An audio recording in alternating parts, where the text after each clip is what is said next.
여러분 안녕하십니까. 시사토론10 설경환입니다.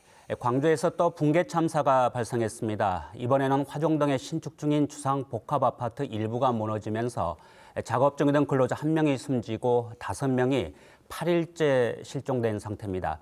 지난해 6월 17명의 사상자를 낸 학동 참사가 발생한 이후 7개월 만에 판박이나 다름없는 대형 사고가 재발한 건데요. 시공사가 같은 현대산업개발인 것도 그렇고 붕괴 원인 역시 후진국형 인재일 가능성이 제기되는 것도 그렇고요. 여기에다 그때나 지금이나 정부와 자치단체는 무능해 보이고 대형 건설사는 책임 회피에 여념이 없는 것 같이 보입니다. 어쩌면 이렇게 똑같을 수 있을까요? 그래서 7개월 전에 재발 방지를 외쳤던 우리 모두가 허탈감을 넘어서 부끄러울 정도입니다. 오늘 시사토론10에선 먼저 아이파크 붕괴 현장의 실종자 구조 수색 상황 알아보고요. 붕괴 원인과 대책 이어서 짚어보겠습니다. 오늘 함께할 분들 소개해드리겠습니다. 장현주 광주광역시의원 나오셨고요. 안녕하세요. 네, 조창근 조선대학교 건축공학과 교수입니다. 안녕하십니까. 학동 참사 시민대책위에서 대변인을 맡고 있는 분이죠. 참여자치 21 기우식 사무처장 나오셨습니다. 안녕하십니까. 네, 마지막으로 이번 사고를 취재하고 있는 최혜진 KBS 기자입니다. 안녕하십니까. 현 시점의 최대 관심사는 실종자들의 수색 구조 상황이 아닐까 싶습니다. 최 기자, 오늘 혹시 좀 진전이 있었습니까? 네, 실종자 1명을 지하 1층에서 발견한 게 나흘 전이죠. 지난 14일입니다. 이후 지금 실종자 5명 아직까지 발견하지 못하고 있는 상황이죠. 이 수색이 주로 지하와 또 저층에서 이루어지고 있는 상황인데 이 잔해 또 철근 더미가 많기 때문에 수색이 쉽지 않은 상황입니다. 가장 큰 어려움은 추가 붕괴 위험이라고 볼 수 있겠죠. 이 보시면 타워 크레인 이 지지대가 201동 외벽을 지지를 하고 있습니다. 네. 그런데 이게 불안정한 상황이거든요. 그래서 이 타워 크레인을 해체하는 일이 이 수색과 동시에 이루어져야 하는 이런 상황입니다. 그래서 크레인이 넘어지지 않도록 다른 아파트 동과 크레인을 이 쇠줄로 연결하는 이런 작업이 이루어지고 있고요. 또 고정 이후에는 크레인을 해체하기 위해서 크레인 2대가 현재 동원이 돼서 기다리고 있는 상황으로 보시면 되겠습니다. 최 기자 설명을 들어보면 이제 산충부로 진입하기 위해서는 몇 가지 안전 조치가 필요하다는 거 아니겠습니까? 그건 역으로 생각하면 현재 실종자들이 상층부에 있을 가능성이 있어 보이는데 그럼 사고 당시 실종자분들 어떤 작업을 어디서 하고 있었던 겁니까? 네, 지금 실종자분들은 상층에서 타설 작업하던 분들이 아니고 이 창호나 소방 설비 등 이제 마감 작업을 주로 하던 분들로 파악이 되고 있습니다. 그래서 사고 부위가 23층, 또 38층, 39층 바닥까지 무너진 상황인데 실종자 중에 3분은 28층에서 29층까지 작업을 하고 계셨고 다른 3분은 31층에서 34층 사이에 작업 중이었던 것으로 파악이 되고 있습니다. 근데 이건 이제 작업 중이었던 것으로 파악이 되는 곳이고 또 대피 중에 어느 곳에서 실종이 되셨는지는 사실 알 수 없는 상황이기 때문에 쉽지 않은 상황입니다. 그래도 현재로서는 실종자 가족들의 입장에서는 아무래도 상층부에 있을 가능성이 분명히 제기되고 있기 때문에 이 상층부에 대한 수색이 좀 하루빨리 이루어지길 좀 바라고 있을 텐데 어떻습니까? 가족들 현재 좀 수색이 좀 장기화되고 있는데 어떤 입장을 좀 보이고 있나요? 네, 무엇보다도 신속한 구조가 가장 우선이다라는 말씀을 해오시고요. 어쨌든 구조대원들이 이제 위험에 빠지는 것 이것은 가족들도 원치는 않는다. 그런데 지금 현재 구조 작업은 너무 무기력한 거 아니냐 이런 식의 안타까운 말씀도 많이 하셨습니다. 그래서 현대산업개발이나 행정당국, 광주시 등이 역량을 총동원해서 구조대원의 안전을 확보하면서도 좀 신속하게 구조할 수 있는 방법을 찾아달라 이런 말씀을 해오셨습니다. 네, 가족들의 간절한 좀 바람이 좀 현실적으로 이루어지길 좀 바랄 텐데요. 이제 장현주 의원 같은 경우에는 줄곧 좀 사고 현장을 관심 있게 좀 지켜보고 있으신데 어떻습니까? 정부나 광주시 수습 좀 바람직하게 하고 있는지 혹시 아쉬운 대목은 없는지요? 네. 지금 사고 직후에 강주시 같은 경우에는 강주시장을 본부장으로 해서 사고 수습 본부를 구성을 했고요. 여기에 이제 수색 구조 같은 경우에는 소방안전본부가 책임을 지고 있는 상황입니다. 그리고 가족 지원이라든가 민원 대응 사항은 서구청 중심으로 수습 종합 지원반이 구성이 되어 있는 상태이고요. 네. 또 여기 정부에서는 지금 현재 고용노동부가 중앙산업재해 수습본부를 확대 구성을 했고요. 그리고 국토교통부에서는 건설사고 대응본부로 이렇게 만들어서 대응을 하고 있습니다. 지금 이렇게 종합적으로 보다 보면 지금 강주시하고 네. 소방본부, 고용노동부, 국토부가 각각 조사위원회하고 대책반을 꾸려서 지금 대응을 하고 있는 상황이거든요. 네. 그래서 아무래도 이거는 강주시만의 대책으로는 뭐 규모라든가 이런 것들이 이제 감당하기가 어려우니까 국가 차원에서 정부 차원에서 종합안전대책본부를 구성해야 되는 그런 상황이지 않을까 생각을 네. 하고 있습니다. 말씀은 전체적인 지휘를 좀 일원화할 필요도 있다. 네네. 그래야 좀 더 속도를 낼 수 있지 않겠냐 네. 하는 그런 말씀이시죠. 정부 차원의 대책이 좀 아쉬운 상황입니다. 예, 정부가 좀 더 적극적으로 나서달라. 네. 어제 이 광주 화정 아이파크 피해자 가족 협의회라고 하죠. 여기에 대표분이 저희 KBS와 인터뷰를 했습니다. 근데 이분이 저희 이제 앵커가 지금 가족이 가장 필요한 게 뭐냐에 대한 질문에 좀 대답을 한 게 있거든요. 준비된 화면이 있습니다. 잠시 보고 얘기를 나누시죠. 뭐 무조건 가족이 돌아오는 거죠. 예. 그런 부분이고 사실 저희한테 뭐 쏠리는 관심, 지원 이런 건 저는 의미 없다고 봅니다. 예. 그거는 필요하지도 않고 뭐 회사 측에서 뭐 저희에게 뭘 해주겠다고 하는데 저희는 필요 없습니다. 저희에게 필요한 건 무조건 빨리 구조해서 저희 가족을 저 차디찬 곳에서 데려가는 그것밖에 없습니다. 예. 안정호 대표분의 그 말씀 중에서도 이 차디찬 곳에 있는 가족을 좀 하루라도 빨리 데려오고 싶다. 아마 우리 광주 시민 또 국민들의 모든 기원 또 바람이 이게 아닐까 싶습니다. 여기서 저희들이 좀 붕괴 원인도 좀 짚어봐야 될 것 같습니다. 다들 뭐 영상을 보셨을 때 많이 놀랐을 겁니다. 이게 39층 슬래브에 콘크리트 타설하는 과정에서 이게 무너진 건데 조 교수께 좀 묻겠습니다. 이게 건물 내부 바닥이 23층까지 내려앉았어요. 외벽도 같이요. 이렇게 한 16개 층이죠. 한꺼번에 무너진다는 거. 좀 이례적으로 보는 시각도 있습니다. 그래서 당장 원인이 궁금해지는데 어떻게 좀 저희들이 봐야 될까요? 예, 화정 아이파크의 시공 중 붕괴와 관련해서 시공 안전 관리, 품질 관리, 그리고 설계 단계 3개 과정에 연관해서 설명을 드리겠습니다. 첫 번째 시공 단계 안전 관리 측면에서 39층의 고층부에서 레미콘을 타설 중이었고 2계층 이상 갱폼을 충분히 지지하고 그 부집 아래 동바리를 설치하여 타설 콘크리트 무게를 충분히 지지하도록 해야 되는데 본 공사에서는 데크 슬래브만으로 동바리 없이 타설을 시도하였고 타설 중에 그래서 1차 붕괴가 난 것으로 추정됩니다.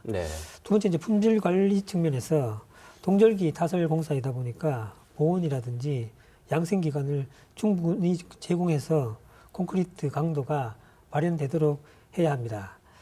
아무래도 동절기 품질 관리에서 차질이 있어서 이미 양생 중인 몇 개 층의 콘크리트에서 강도가 부족했다는 것으로 추정상 얘기가 나오고 있습니다.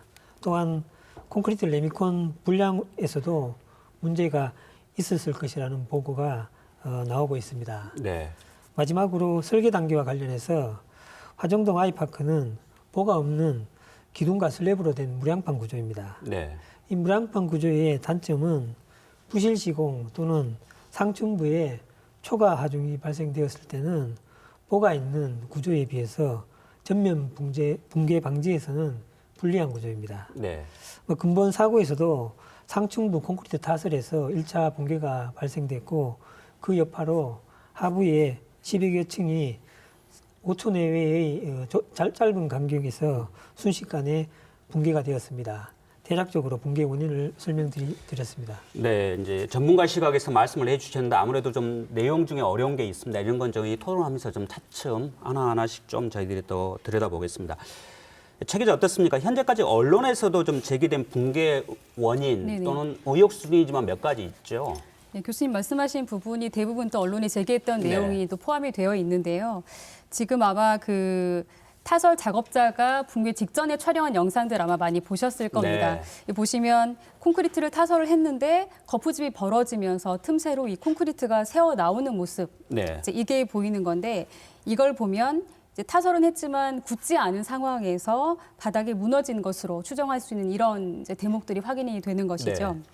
그래서 이 콘크리트가 하중을 견디지 못하는 어떤 문제가 있었을 것이다. 이런 네. 지적이 나오고 있는 상황이고요. 또 39층 도면이나 또 한 건설사가 분석한 자료, 또 붕괴 이후 내부 영상을 보면 네. 말씀하신 것처럼 38층, 37층을 받쳐주는 가설 기둥, 동발이라고 말씀하시는 네. 게 안 보입니다. 그런 게 이제 문제가 된 것으로 추정이 되고 있고, 그리고 이제 39층은 게스트하우스나 스카이 라운지로 사용하려고 했던 공간이라고 하거든요. 네. 그래서 바닥이 다른 곳보다 이 10cm 더 두껍게 설계가 되어 있는데 그렇다면 이 콘크리트 양도 더 많겠죠. 그런데 이게 양생되기 전에 기둥도 없이 붕괴했다라는 것이 어떤 문제가 있을 것인지 좀 조사해봐야 된다 이런 이야기가 좀 나오고 있는 상황이고 예. 또 속도전도 문제가 되고 있습니다. 뭐 타설 일지를 보면 한겨울인데 6일, 7일 만에 올라가거나 또 저희 KBS 제보 영상도 보면 꼭 1년 전에 한겨울에 폭설이 내리는데 콘크리트를 타설하고 있었고 그 뒤로 1년 만에 39층까지 올라왔습니다. 이런 것들이 좀 문제가 되고 있는 상황으로 보시면 될 것 같습니다. 네.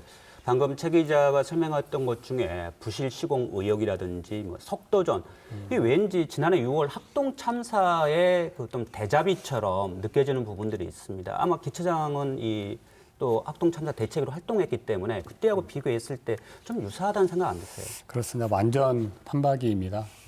일단은 불법적인 재하도급 여기서도 이루어졌고요. 또 관련된 어떤 작업자들에 대한 현대 산업개발 측의 불법적 작업 지시, 그다음에 이윤을 위해서 안전에 대한 규정을 무시하고 공기 단축을 위한 무리한 공사를 진행했던 점, 네. 또 현장 안전 조치를 무시한 한 점, 또 이번에도 보면 감리가 실질적으로 없었죠. 형식적인 감리를 진행한 점, 또 뭐 초반에 지적하셨지만 행정의 관리 감독이 이렇게 부실까지 학동 참사와 정말 너무 똑같다 이렇게 네. 생각됩니다. 장 의원께서도 혹시 여러모로 판박이다 이럴 수 있는 네. 부분은 어떤 걸 꼽을 수 있을까요? 지금 이제 뭐 공사 과정에서의 비슷한 점들을 말씀하셨지만 저는 여기에도 어김없이 등장했던 게 행정의 무사한 일, 네. 무책임 행정이었습니다. 여기에도 굉장히 많은 민원들이 있었음에도 불구하고 이 민원이 제대로 처리가 되지 않고 행정이 묵살했다는 증언들이 많이 나오고 있죠. 그게 가장 가슴이 아프고 또 하나는 사고 이후에 건설회사와 행정에서 대응하는 말이 똑같습니다. 그때도 똑같이 사고 수습에 최선을 다하겠다. 네. 재발 방지에 최선을 다하겠다. 이렇게 말했잖아요. 지금도 똑같은 말만 하고 있는 것이죠. 어떻게 보면 이런 부분들이 저희가 좀 아픈 대목인데 좀 원인과 관련해서 좀 더 좀 들어가 보겠습니다. 이 39층짜리 건물이었지 않습니까? 고층 건물인데 이 고층 건물일수록 콘크리트 양생, 뭐 지지력, 또 내미권 품질 얘기를 많이 합니다. 더구나 아까 언급했던 무량판 구조까지 이제 얘기가 나오는데 이 부분을 조금만 더 좀 설명을 해주시죠. 예, 혹시 뭐 그림이 예, 저희가 준비한 게 있습니다. 설명을 예, 예, 드리겠습니다. 예. 그림을 보면은 예. 그 좌측 그림에 있는 그림이 기둥과 슬래브 사이에 수평의 보가 있는 우리가 보통 라멘 구조라고 합니다. 예. 보통 이 라멘 구조는 학교나 병원, 관공서, 사무용 건축 등에 많이 적용이 되었습니다. 예. 반면에 지금 우측 그림은 수직 기둥하고 평평한 슬래브로만 되어 네. 있는데 우리가 말하는 이제 무량판 구조라고 예. 합니다.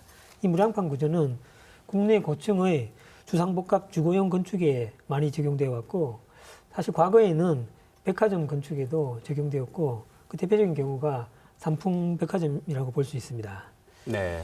이 보가 있는 라멘 구조는 그 위층에서 충격이나 초과 하중이 발생하더라도 보가 가지는 휠 수 있는 능력이 있기 때문에 구조물이 갑작스럽게 붕괴하는 데 대해서 저항할 수 있는 여력이 있습니다. 네. 즉 콘크리트가 타설 또는 시공 중에 문제가 생기더라도 해당 층만 손상되는 뭐 그런 그 붕괴를 제어하는 효과가 있죠. 네. 이 무량판 구조인 경우에는 이 보가 없기 때문에 예기치 않은 충격 하중이 상층부에 작용했을 경우에 구조적 저항의 핵심이 되는 슬래브하고 네. 기둥의 연결부에서 전단 파괴가 유발이 됩니다. 이 전단 파괴는 순간적으로 일어나게 되고 이 순간적으로 일어난 전단 파괴가 연쇄적으로 아래층에 동일한 무량판 구조에 급속도로 진전이 되게 됩니다. 상대적으로 구조물 전체가 네. 순식간에 붕괴가 되게 됩니다. 예. 즉 콘크리트 타설이나 시공의 부실이 있는 경우에 또는 철근 배급 문제가 야기되는 경우에 이 부실 시공에 취약할 수 있는 단점이 이 무량판 구조라고 할 수가 있습니다. 따라서 포가 있는 라멘 구조와는 달리 무량판 구조는 시공 관리를 보다 엄격하게 해야 된다고 볼 수가 있겠습니다. 네. 말씀을 들어보면 결국 이번 사고에 전반적으로 지금까지 제기되고 있는 의혹들이 이 무량판 구조하고 좀 맞물려 가는 것 같습니다. 물론 여기에 이제 부실 시공 의혹들이 좀 더해진 건데 그렇다면 최 기자, 앞으로 이 정밀 조사가 필요하지 않습니까? 네. 이 국가 차원에서 정밀 조사 분명히 할 텐데 어떤 식으로 이루어집니까? 일단 정부는 지금 학계 또 업계 전문가로 건설사고조사위원회를 구성을 했습니다. 네. 그래서 지금 시공 분야 4분, 또 건축 구조 분야 4분, 또 법률 분야 1분 전문가 10명을 구성을 했는데 앞으로 2달 동안 활동을 할 예정입니다. 그래서 설계 도면, 또 콘크리트 샘플 이런 걸 확보해서 이 설계와 시공 등 종합적인 사고 원인을 좀 밝혀낼 예정이고요. 또 39층이 하중을 못 이긴 원인, 구조 안전성을 좀 확인을 할 예정입니다. 또 현장에 있던 콘크리트 표준 시험체를 확보를 해서 실제로 쓰인 콘크리트와 좀 비교 분석할 네. 예정으로 알고 있고요. 또 이게 38층, 37층 아래층만 아니고 와르르 무너지지 않았습니다. 그래서 철근을 좀 잘못 쓴 것 아니냐 이런 네. 부분도 조사할 것으로 알려지고 있습니다. 네. 그런 얘기를 듣다 보면 결국 다시 한번 저희들이 짚어봐야 될 게 이 건설 현장의 불법 재하도급 다단계식이잖아요. 그러면 결국 공사비도 줄어들고 또 공사비가 줄어들면 이걸 아끼려고 빨리빨리 해서 공사기간 단축하고 여러 가지 부실 시공 의혹을 낳는 게 이거 다단계식의 불법 재하도급인데 결국 이번에 좀 그런 정황들이 있는데 어떻습니까? 왜 이게 학동 참사 때도 문제가 됐는데 여전히 건설 현장에서 이런 관행들이 있는 건지 한번 우리가 짚어봐야 되지 않겠습니까? 우선 뭐 학동 참사에서도 확인이 되었지만 이제 불법적인 재하도급을 거치게 되면 네. 이제 공사비가 4분의 1까지 깎이게 되죠. 4분의 1까지요? 예. 그렇기 때문에 이제 불법적인 재하도급 업체의 경우에는 실질적으로 이제 안전을 무시한 공사나 아니면 불량 자재 사용 이런 식으로 이제 내몰리게 되는 상황입니다. 그래서 그런 점을 생각해 보면 이제 지금 왜 이런 일이 근본적으로 발생하는 걸 살펴보면 사실은 이제 그 원청이 공사비를 좀 공사를 따내려고 할 때 최저 입찰을 통해서 공사를 따내는 경우가 굉장히 네. 많습니다. 그래서 이제 그런 것들 그런 상황에서도 이제 이윤을 창출하기 위해서는 이런 불법적인 재하도급 구조가 그 반드시 필요하게 돼버리는 네. 이런 문제가 있어서 이런 식의 이제 입찰 과정에 대한 관리 이런 것도 굉장히 중요하게 지금 대두되고 있다고 볼 수 있습니다. 어떻습니까? 정치적으로 해석하면 토건 세력들이 이윤만을 앞세워서 결국은 네. 안전을 네. 좀 도외시한 거 아니냐 이렇게 해도 해석할 수 있는 거 아니겠습니까? 맞죠. 안전 우선이란 말이 굉장히 무색해지는 거죠. 네. 지금 이 그 현장 같은 경우에도 전체 그 도급 업체가 10여 개 업체가 레미콘 업체로 지금 되어 있고 골조 공사업체, 펌프카 업체 여기는 정식으로 도급 계약을 맺은 데예요. 근데 이 정식으로 도급 계약을 맺은 업체가 본인들이 이제 그 하도급을 줄 때는 이게 정식 계약이 제대로 맺어졌는지가 확인이 돼야 되거든요. 근데 네. 이 과정에서 무자격 업체라든가 그 개인에게 이렇게 하도급을 주는 경우가 많고 이번 같은 경우에도 이 인건비를 아끼기 위해서 타설 같은 경우에 이제 외국인 노동자를 이렇게 고용했다고 네. 하잖아요. 그래서 결국에는 돈의 문제다라고 네. 볼 수 있겠습니다.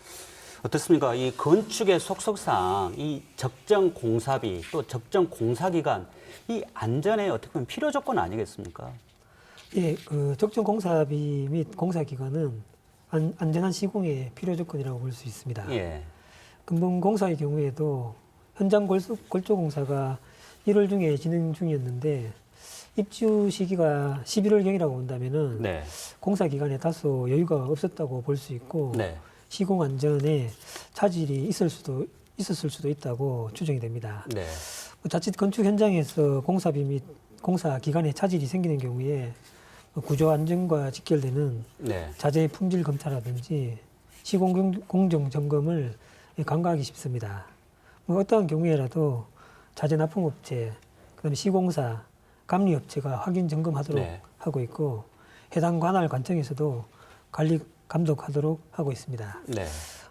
때마침 곧 시행되게 되는 중대재해처벌법이라든지 건설안전특별법이 향후에 안전한 건축을 위해서는 필요한 조건이라고 할 수가 있겠습니다. 네. 그 관련 법에 대해서는 추후에 저희들이 잠깐 이제 논의를 하기로 하고요. 이렇게 건설 현장에 내재돼 있는 문제 이외에도 이번에 저기 최혜진 기자도 물론 네네. 취재를 했습니다만 보니까 이 붕괴 참사가 나기 전에 이미 여러 차례 민원도 좀 제기되고 다른 또 징후도 좀 있었다면서요. 네, 그렇습니다.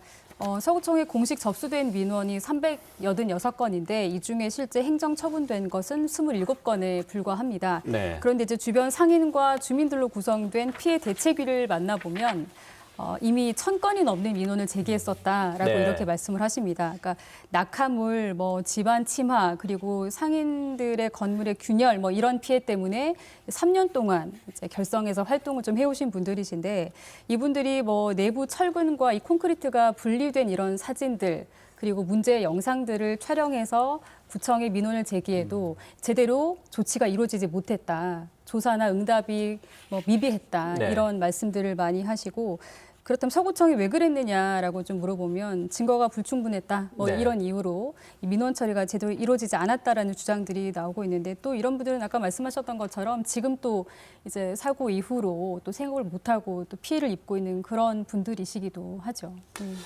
이게 아쉬운 대목 아니겠습니까? 이 서구청이 제대로 좀 이런 민원에 대해서 좀 전문성을 가지고 또는 의지를 가지고 좀 접근했으면 어떨까 싶은데 어떻습니까? 지방자치단체 입장에서 이런 문제 매번 불거지잖아요. 네. 시의회에서도 이 부분에 대해서 좀 고민이 되는 대목 아니겠습니까? 네, 맞습니다. 이번 사고를 보면서 제가 들었던 거는 생각은 안전 점검이 정말 예방에 이게 도움이 되는가가 지금 의구심이 들었어요. 네. 그러니까 이번 사건을 보더라도 굉장히 많은 안전 점검이 이루어졌어요, 사실. 서구청에서도 한 해에 뭐 거의 10회에 가까운 점검을 했다라고 하고 시정 조치도 하고 했습니다. 그런데 이제 이러한 예방이 되지 않는 결과가 되었고 강주시에서도 학동 참사 이후에 현대산업개발공사장에 특별 점검을 해야 된다라고 이제 대책위에서 요구를 해서 바로 11월에 또 안전 점검을 했었습니다. 네. 거기에 그 내용을 보면은 물론 이제 안전 전문가까지 이제 같이 가서 점검을 했음에도 불구하고 뭐 제대로 이제 예방이 또 안 됐단 말이죠. 네. 그 당시에 또 그 적혀져 있지 않는 것들이 육안으로만 검사한 부분들도 있고 거푸지부라든가 슬라브라든가 이런 것들이 제대로 점검이 안 된 것도 있어요. 네. 그런데 이제 그렇다고 그날 어떤 점검 조치가 이루어졌다고 해서 바로 그 또 다음 날도 계속 이제 그런 안전 조치가 이루어지리란 보장이 없잖아요. 네. 그래서 이게 원천적인 어떤 문제 해결은 되지 못하겠다라고 하는 네. 이제 그런 생각이 좀 들게 됐습니다.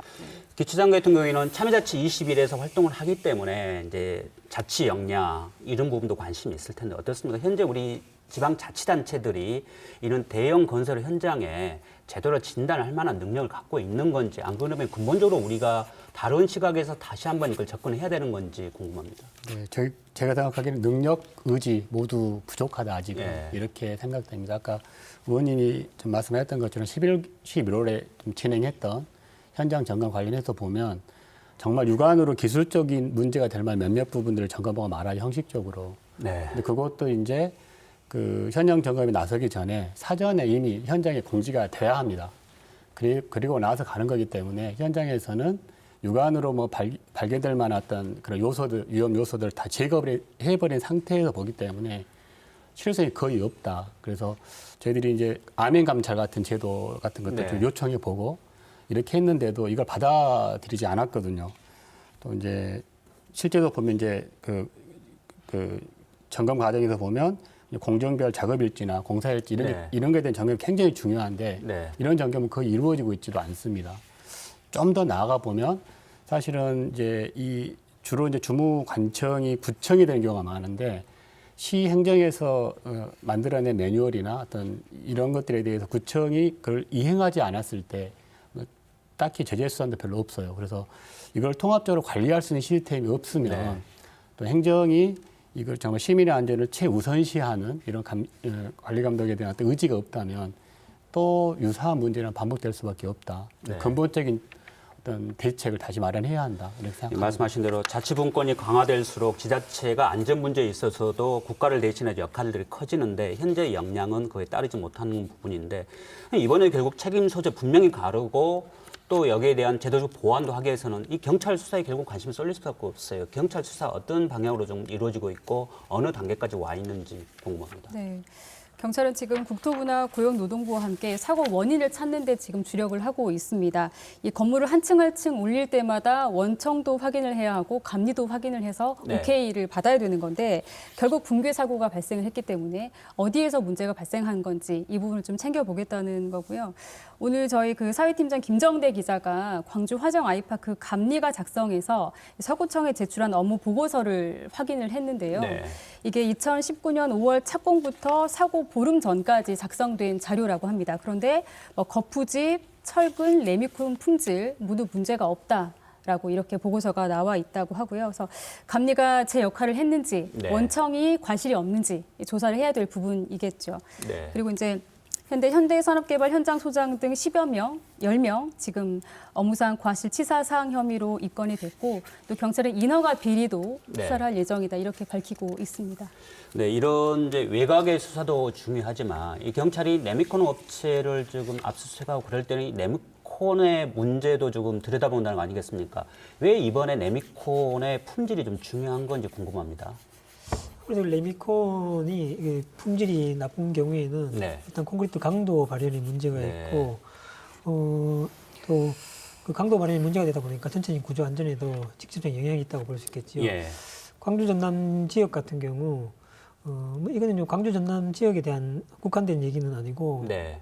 최근에 이제 천연 골재라든지 천연 모래를 구하기가 어려운 상황이고 또 네. 가격이 많이 비싼 편이죠. 예. 그러다 보니까 이제 저렴한 모래를 구입해서 적용하는 경우가 예. 간혹 있게 되고 가격이 저렴한 경우에는 모래 속에 이제 토분이라든지 토분이라면 이제 쉽게 말하면 흙 성분이죠. 네. 흙 성분들이 포함되어 있는데 물론 이제 이걸 사용할 때는 충분히 세척을 해서 사용을 하면은 그게 이제 문제가 안 될 수도 있는데 아무래도 레미콘 회사에서 또 영세한 업체인 경우에는 충분히 이게 세척을 해서 레미콘을 납품을 했는지 이제 그런 부분에서도 네.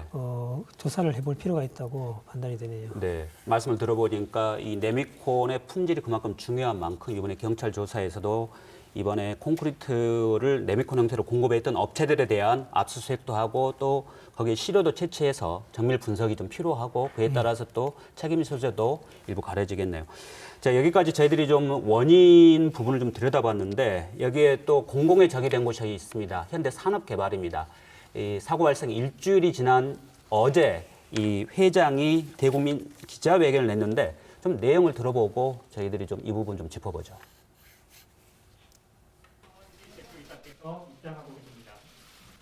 두 사건에 대한 책임을 통감하며 저는 이 시간 이후 현대산업개발 회장직에서 물러나겠습니다. 사고를 수습하고 국민들의 신뢰를 회복할 수 있도록 그룹 차원에서 모든 노력과 지원을 약속드립니다. 다시 한번 광주 사태 피해자와 가족 그리고 국민 여러분께 진심으로 사죄드립니다. 네, 현대 재벌가 출신인 정몽규 회장이 이제 현대 산업개발 회장직에서 사퇴하겠다 이렇게 어제 얘기를 했습니다. 책임을 통감한다는 취지인데 자 각계의 반응 좀 싸늘했던 것 같아요. 최 기자가 좀 정리를 해주고 얘기를 나누죠. 네. 어제 화정 아이파크 문제가 있으면 또 철거 재시공하겠다라고까지 밝혔지만 반응은 정말 싸늘했습니다.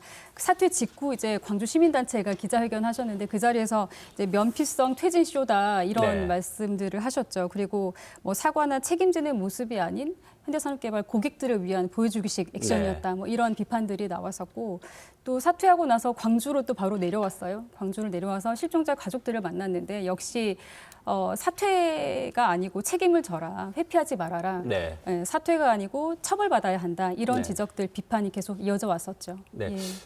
네, 최 기자의 지금 이 얘기를 이어서 그렇다면 현대산업개발 또 이 정몽규 회장의 진정성을 진짜 인정을 받으려면 어떤 게 먼저 선결돼야 된다고 보세요? 먼저 기초장부터 좀 얘기를 좀 해주시죠. 우선 지금 구조가 시급한 상황이지 않습니까? 예. 그러면 이제 구조를 위한 현장 안전도 확보하고 역량을 총동원해서 신속한 구조를 노력해야 되는데 네. 그런 노력은 좀 보이지 않는 것 같습니다. 네.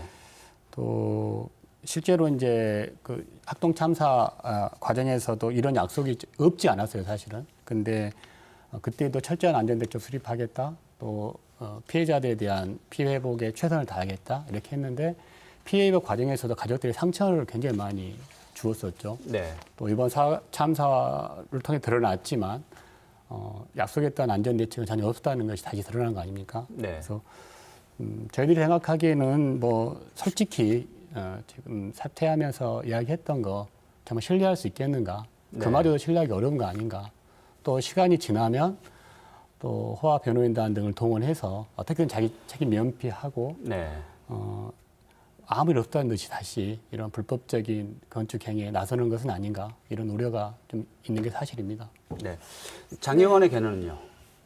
그 회장님이 국민 기업으로 재탄생하겠다 네. 이렇게 이야기를 하는 걸 듣고 강주 시민들의 억장이 무너졌겠다 그런 생각을 합니다. 네. 지금 학동 참사로 9명의 시민의 목숨을 앗아가고 이번 사고도 1명의 사망자, 5명의 실종자가 지금 발생한 상황에서 어떻게 지금 뭐 책임지고 건설업을 그만두겠다 이렇게 해도 용서를 받을까 말까 한 이런 상황인데 국민교육으로 재탄생하겠습니다. 이렇게 이야기하는 게 지금 맞는 말인가 네. 이렇게 묻고 싶습니다. 네. 두 분 다 공히 책임 얘기를 했습니다. 현재 광주시가 현대산업개발이 광주에서 하고 있는 뭐 건설, 건축 현장 한 뭐 너댓 군데 되죠. 너댓 군데 되는데 이건 뭐 공사 중지 명령을 내렸고 또 뭐 정부 차원에서도 뭐 강력한 페널티 얘기 나오는데 그것 중에 하나가 뭐 건설업 등록 취소나 영업 정지 얘기도 나오는데 네. 사실 이게 현실화될까에 대해서는 좀 우려의 시각도 좀 있습니다. 그러나 책임은 물어야 되는데 학동의 경우에 좀 현대산업개발에 대해서 솜방망이 처벌로 끝나지 않았습니까? 지금 일단 행정처분 관련해서는 그때도 이제 국토부에서 처분 조치를 내려서 광주시 통해서 또 동구청 통해서 최종적으로는 서울시하고 영등포 구청에 행정처분 조치를 내렸는데요. 그 내용을 보면 정말 이게 진짜 9명이 돌아가신 사건에 대한 책임을 묻는 것으로 좀 적절한 것인가에 대해서 굉장히 좀 의문이 많이 나왔습니다. 네. 서울시하고 영등포 구청 같은 경우에는 이마저도 지금 행정처분을 내리고 있지 않거든요. 이런 관행들을 보면 진짜 이제 정부 차원에서 강력한 의지를 가지고 처벌에 대한 처벌을 이제 추진하지 않는다면 이것도 이런 정말 잘못된 관행들에 의해서 유야무야 될 가능성이 매우 높다.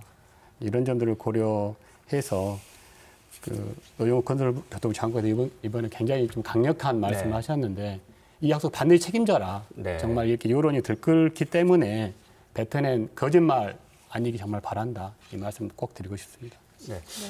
최 기자도 뭐 현장을 다니면서 여러 얘기를 들을 텐데 많이 나오는 얘기 중에 하나가 지난해 6월 학동 참사가 났을 때 우리가 좀 더 뭐 현대산업개발에 책임도 묻고 이후에 책임 소재를 분명히 하면서 뭔가 이 지역 사회가 수습의 모습을 제대로 좀 보였으면 이번 일 물론 결과는 좀 얘기지만 좀 재발하지 않았을까 하는 분위기인데 지역 사회의 좀 전체적인 여론 분위기는 어떻습니까? 네. 말씀하신 것처럼 지금 17명의 사상자가 발생했던 학동 참사를 보면 9명이 업무상 과실치사상 혐의로 기소가 됐는데 문제는 뭐 여러 가지 이제 불법 제야도급 정황이 드러났지만 현대산업개발에서는 현장 소장만 포함이 되고 나머지 8명은 모두 하도급이나 제하도급 업체 대표였단 말이죠. 그러니까 결과적으로는 이 원청에 대한 처벌이 미흡하다. 꼬리 자르기식 수사였다라는 비판들이 계속 지금도 이어져 오고 있는 상황이고 현대산업개발 측의 법적 책임을 여전히 제대로 묻고 있지 못하다. 이런 비판들이 지역사회에서 나오고 있는 상황입니다. 네. 조 교수 어떻습니까? 학동 참사나 이번에 화정동 아이파크 붕괴 사고나 결국은 재개발 과정에서 일어났지 않습니까? 다른 현장보다 이 재개발 현장에서 좀 이런 부실 시공 의혹까지 제기될 정도로 이런 구조적인 문제가 나오는 건 저희들이 어떤 이면이 있기 때문에 그럴까요? 글쎄요, 저는 사실 건축 분야에서 네. 특히 이제 구조를 전공하고 있는 분야라서 네. 건축의 법규라든지 재개발 시행 관련해서는 사실 네. 제가 전문가는 아닌데 아무래도 그 도심지에 그 특히 그 부동산 투자 가치가 높은 지역에 네. 재개발이 집중되게 되고 그러다 보니까 이제 좁은 공간에서 최대한의 효율을 뽑아내기 위해서 뭐 법규가 원하는 한정된 범위 안에서 네. 세대를 이제 최대한 많이 공급을 할 수 있도록 시행을 하게 되는 게 일반적인 방식인데 네. 그러다 보니까 이 구조적으로 이제 안전 측면에서는 무리한 부분들이 진행될 수도 있고 뭐 그런 측면에서 또 안전관리 측면에서 한계가 있는 부분이 있을 수 있지 않을까 생각이 됩니다. 이 부분은 기초장이 좀 더 보완을 해줄 수 있을 것 같은데요. 뭐 다른 차원에서 좀 생각해 보면 사실 재개발 사업에 대한 공적 통제 등이 좀 강화돼야 한다. 지금 네. 너무 약하다. 예. 이제 실제로 이제 지금까지 재개발 사업은 주로 시공사가 주축이 되어서 이제 불법적인 카르텔을 만들어내는 구조거든요. 이거를 좀 차단할 수 있는 특단의 대책이 필요하다는 말씀을 드리고 싶고요. 예. 관련돼서 사실은 광주시 조례에도 굉장히 중요한 요소들이 있거든요. 네. 조항들이 있는데 정비사업의 사업 시행 인가 후에 시공사를 선정하게 하는 이 조치만 네. 제대로 내려줘도 지금 이런 무리한 어떤 재개발 사업이 굉장히 많이 차단될 수가 있습니다. 네. 그런데 이미 지금 재개발 사업이 진행되는 곳의 주민들이 이 문제가 있다는 점을 지적했음에도 불구하고 시 행정이 보여준 모습이 굉장히 좀 놀라울 정도로 네. 좀 오히려 이제 시공사 편을 드는 게 아닌가 네. 하는 생각이 들 정도로 좀 이거를 좀 무시해 버리고 이 법에 대한 해석도 완전히 왜곡되게 주민들이 전달하면서 제대로 지켜지지 않고 있는 상황까지 하거든요. 네. 그래서 이런 문제에 대해서는 정확한 책임 소재를 물어야 한다는 생각도 들고요. 이것만이라도 제대로 지키자 하는 말씀 꼭 드리고 싶고 또 더 나아가 보면은 좀 이런 공적 통제 기관을 제대로 신설해야만 한다. 네. 공적 관리를 충분히 할 수 있는 종합적 대책 마련해야 한다. 이 말씀 꼭 드리고 싶습니다. 광주시가 제 역할을 못하고 있다. 이 집행부를 견제 감시하는 시의회 차원에서도 지금 한 얘기가 나와야 될 것 같습니다. 특히 광주는 재개발 재건축 앞으로도 많이 예정이 돼 있기 때문에 차제에 좀 고민이 필요한 대목 아닌가 싶습니다. 네. 저는 이제 행정이 이제 제대로 관리 감독을 하고 있는가 이것을 이제 제대로 봐야 되는데 실상 시의회에서도 어느 정도로 지금 관리 감독이 제대로 되고 있는지 꼼꼼히 살피고 있지 못하는 것이 지금 사실입니다. 네. 그래서 사고가 이제 터진 이후에 어떻게 그동안에 했는지를 들여다보는 상황인데 실제로 이제 안전 점검, 정기 점검을 할 때부터 의회에서도 같이 점검에 참여를 한다든가 그리고 시민들이 같이 참여하게 한다든가 이런 조치가 분명히 좀 필요하다고 생각을 하고 있고요. 그럼에도 불구하고 저는 무엇보다도 이 솜방망이 처벌 이것이 바뀌지 않으면 이거는 예방 조치가 안 될 거라고 분명히 또 생각을 하고 있어서 이번 사고 이후에는 분명히 현대산업개발에 대해서 등록 말소를 강주시가 요청할 수 있도록 그렇게 시의회에서도 같이 노력을 해야 되지 않을까 그런 생각하고 있습니다. 네. 이 고강도 이 벌점 또 처벌 페널티를 줘야 된다는 말씀이신데 최 기자 이제 현장을 뛰고 있는 기자들의 입장에서는 또 관심이 갈 만한 대목 중에 하나가 일단 붕괴 참사 이후에 이걸 또 계기로 해서 정말 우리 지역사회 토건 세력과 이 공무원과 유착 문제 있지 않을까 하는 그런 주위에 좀 시선이 있습니다. 이럴 때 기자들이 또 취재를 발휘하는 건데 네네네. 어떻게 그 부분에도 좀 어느 정도 초점이 좀 맞춰져 있습니까? 네, 일단은 뭐 이제 스튜디오 들어오기 직전에 이제 경찰 수사는 좀 어떻게 이루어지고 있는지 이제 확인을 하면서 사고 원인도 그렇지만 이제 인허가 혹시 비리나 이런 부분에 대해서도 사실은 수사로 또 밝혀져야 될 부분들이 있는 거지 않습니까? 네. 이제 사실은 학동 붕괴 참사 때도 그런 의혹들이 정말 숱하게 제기돼 왔었지만 명확하게 드러나지는 않은 단계이란 말이죠. 그래서 네. 이 토건 세력의 비리 그리고 이게 붕괴로 만약에 이어지는 연결고리가 있다면 그걸 차단하기 위해서 명확한 수사가 이루어져야 할 것이고 그리고 원청에 대한 말씀하신 것처럼 처벌 이것이 가능하다라는 어떤 법제화 이런 것들이 네. 필요한 그런 시점인 것 같습니다. 네. 이건 조 교수께 좀 묻는 게 맞는 것 같습니다. 지금 광주의 고층 건물 굉장히 많이 들어서고 있지 않습니까? 예. 그런 만큼 이제 안전의 부분에 대해서 좀 강화를 해야 되는 거 아니냐. 어떻습니까? 건축학계 입장에서도 몇 가지 조언할 부분이 있을 것 같은데요. 글쎄, 안전과 관련해서 예. 건설공사에서 안전의 이제 핵심은 이 품질 관리라든지 네. 시공 관리, 물론 이제 그 이전에 이제 설계 부분도 있게 되는데 시공 관리에서 중요한 부분들은 제가 서두에서도 좀 말씀드렸듯이 이 콘크리트 레미콘 납품이라든지 이 자재의 품질 관리가 네. 있겠고 그 다음에 시공 중에 이제 공정과 관련해서 안전에 대한 관리가 있겠고 네. 이 관리 전반에 대해서 책임을 지고 이제 관리하는 게 이제 시공사가 되겠고 네. 그 다음에 감리 업체가 있겠고 아까 말씀했던 이제 납품되는 자재인 경우에는 네.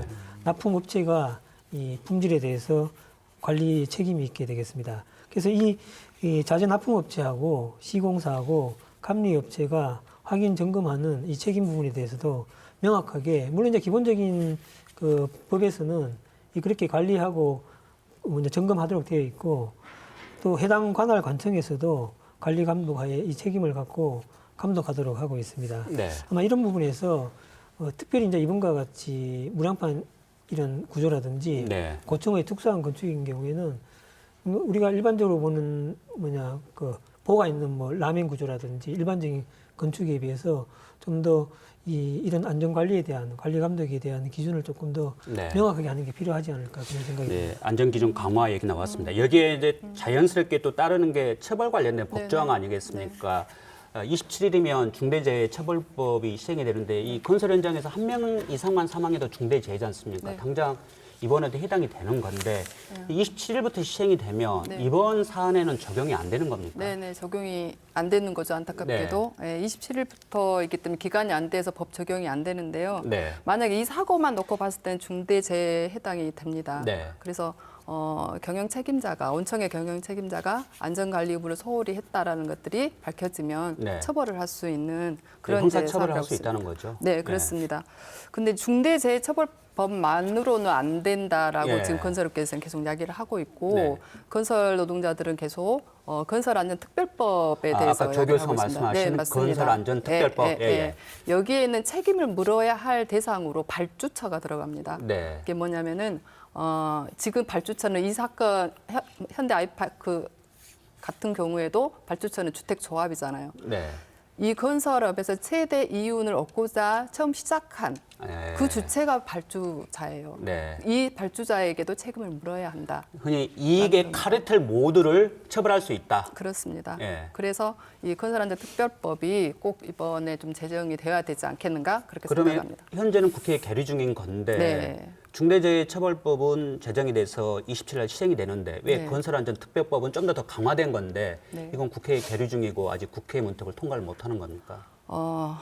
다들 이제 짐작은 하시겠지만 계속적으로 요구가 되었고 꼭 필요함에도 불구하고 예. 이것을 막고 있는 세력들이 또 있는 거죠. 그래서 국회 로비를 통해 가지고 이 법이 제정되지 못하도록 열심히 로비하고 계시는 네. 그분들이 계시다라고 말씀드릴 수 있겠습니다. 네, 이 대기업이나 건설 업계가 국회를 상대로 로비를 한다는데 시민사회단체 입장에서도 건설안전특별법과 같이 좀 강화된 법 이번 또 사고를 계기로 해서 좀 더 목소리를 높여야 되지 않겠습니까? 그렇습니다. 그래서 이제 이번 시민 대책위가 좀 확대될 것 같고요. 예. 이제 민변이나 또 좀 이 직접적인 당사자이기도 한 건설 노조나 이런 분들과도 함께 대책이 좀 확대해서 건설안전특별법 제정까지 좀 충분히 이루어낼 수 있도록 네. 노력해 나가겠습니다. 네. 이 법과 제도, 근데 이 법과 제도가 있어도 결국은 현장에서 이 준수하는 게 중요한 거 아니겠습니까? 이제 건축 쪽에서 보시면은 어떻습니까? 이 법과 제도가 있는데 이런 법과 제도를 따르는 데 있어서 혹시라도 이 현장에서 한계 그런 게 있는 건가요? 어떻습니까? 우리가 좀 이해 못하는 부분이 있습니까? 아무래도 이제 일반적인 특히 이제 구조 안전적인 관련된 부분이나 시공에서의 안전적인 네. 관련된 부분에서는 우리가 일반적인 그 시행이라든지 예. 부동산이라든지 이런 거하고 다르게 이 구조적인 측면에서의 시공 단계라든지 네.